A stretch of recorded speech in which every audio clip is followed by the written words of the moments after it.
मुझे आपके बीच में पहला एक ऐसा अनुभव हुआ, क्योंकि जम्मू कश्मीर में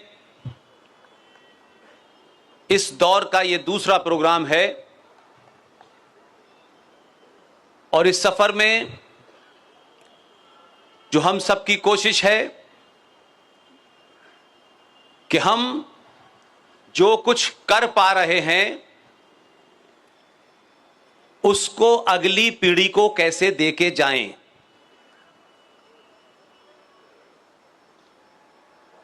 यूं तो कठुआ में एक आप बहादुर पुत्र को आपने जन्म दिया,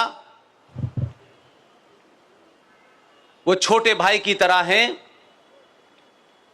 राजस्थान के एक कार्यक्रम में भाग लेने गए हैं। एक अकेला बहादुर नौजवान साथी, एकजुट जम्मू का संस्थापक अंकुर शर्मा,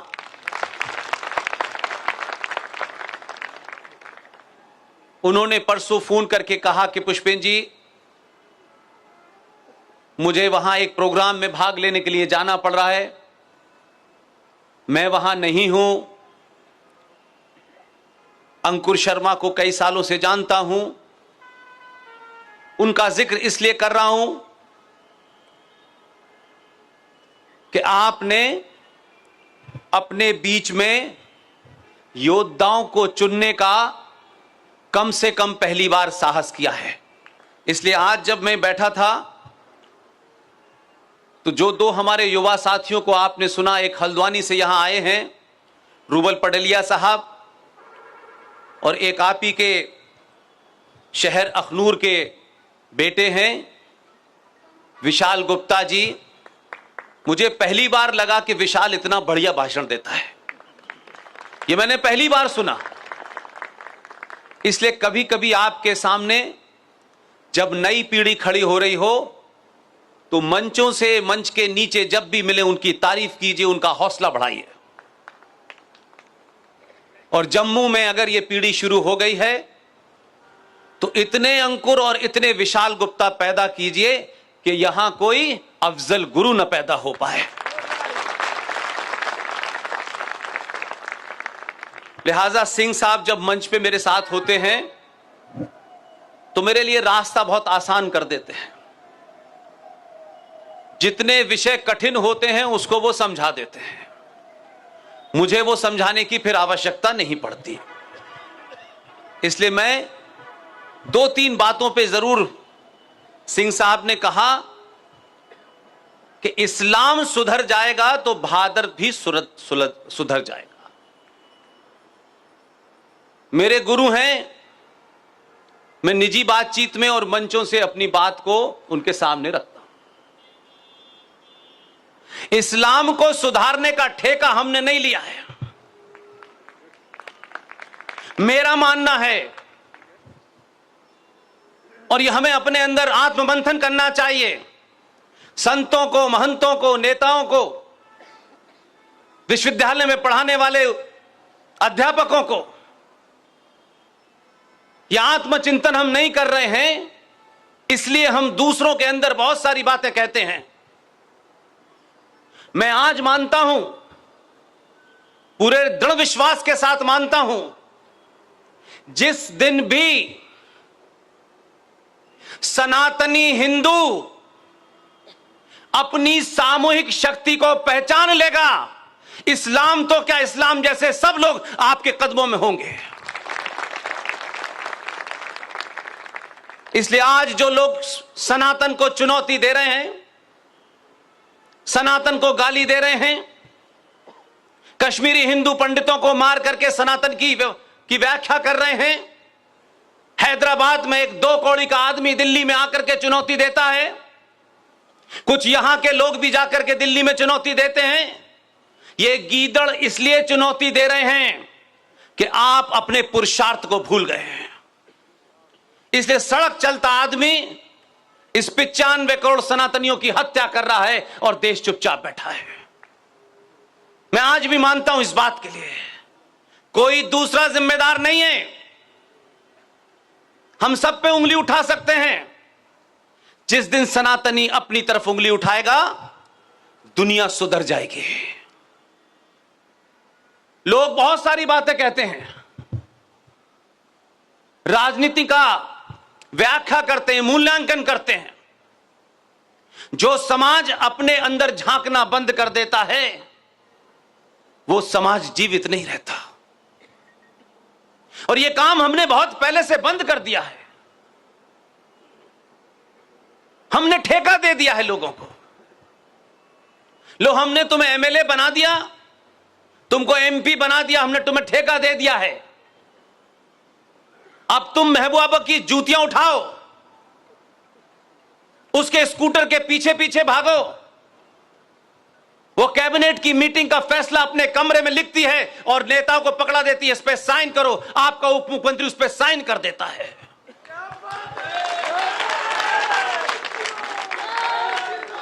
अपने बीच में से दलालों को पहचानिए। आपके बीच में बड़े बहादुर हैं।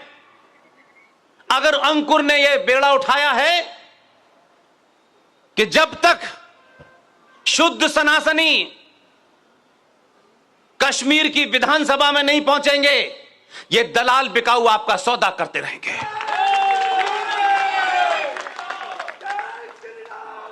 जो जिसका काम है उसको वो काम करने दें।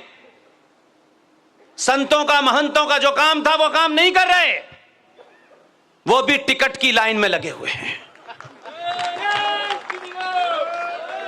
जब संसार के सारे लोभ छोड़े थे तो एमएलए बनने का लोभ क्यों प्राप्त हुआ आपको? इसलिए जो जिसका काम है वो अपना काम करे बस। इसलिए सनातनी जिस दिन सच को सच कहेगा, कठुआ में भी कहेगा, श्रीनगर में भी कहेगा, हैदराबाद में भी कहेगा, उस दिन दुनिया की कोई ताकत आपको आंखें नहीं दिखा सकती। इसलिए सनातनियों ने हमारा शत्रु कौन है यह हमको नहीं पता। इसलिए हिंदुओं के ठेकेदारों ने अपने स्वार्थ और संगठन के चलते आपका सौदा कर दिया है। जगह जगह सौदा कर रहे हैं आपका, इसलिए उनकी जबान नहीं खुलती। जब नुपुर शर्मा को उदयपुर से चुनौती मिलती है और भारत की राजधानी में पागल इस्लामिक जिहादियों की भीड़ यह ऐलान करती है कि नुपुर शर्मा तुम कहीं भी हो, तुम्हारा तन सर से जुदा कर देंगे, एक शब्द नहीं निकला आज तक। इसलिए मैं नहीं जानता क्या स्वार्थ है। इस भारत में जितने भी नरसंहार हो रहे हैं स्वार्थी दलाल संगठनों के कारण हो रहे हैं, क्योंकि आपने ठेका दे रखा है कि कोई आपको बचाएगा। दुनिया में कोई किसी को बचाता नहीं है। यह अपने अंदर की शक्ति पहचानिए और उन योद्धाओं को याद कीजिए कि जो आज की चुनौती है उससे ज्यादा चुनौतियां थी, 100 गुना चुनौतियां थी। तब भी उन्होंने अपने बीच से बहादुरों को चुना। और आप वोट देते वक्त जिसकी तरफ इशारा कल नारे सिंह साहब ने करा, जो हम अंदर जानते हैं, जो हमारे अंदर मूल में है, जो हमारे डीएनए में बस गया है। कभी अंग्रेज आए उन्होंने करा, कभी जिहादी आए उन्होंने करा, कभी पुर्तगालीज आए उन्होंने करा। हम सबको गाली दे सकते हैं, सबके बारे में बुला कर सकते हैं, लेकिन अपनी अंतरात्मा में झांकना नहीं चाहते। सबसे ज्यादा सनातन का नुकसान इस तथाकथित हिंदू संगठन और अलग अलग वस्त्रों में भेड़िए घूम रहे हैं हिंदू बने उन्होंने करा है। बार बार कुछ शब्दों का प्रयोग हमारे यहां किया जाता है, हम जाने अनजाने में नहीं करते। हम बहुत मक्कार और स्वार्थी हैं इसलिए करते हैं, क्योंकि जब हम सच बोलेंगे तो हमको अपनी भूमिका तय करनी पड़ेगी। इसलिए झूठ बोलो झूठ का प्रचार करो, और अगर कोई सच बोल भी रहा है तो उसे सारी शक्ति लगा करके झूठा साबित करो। यह हमने झूठ बोला, हमारे उन विद्वानों ने झूठ बोला। सारे धर्म बराबर हैं,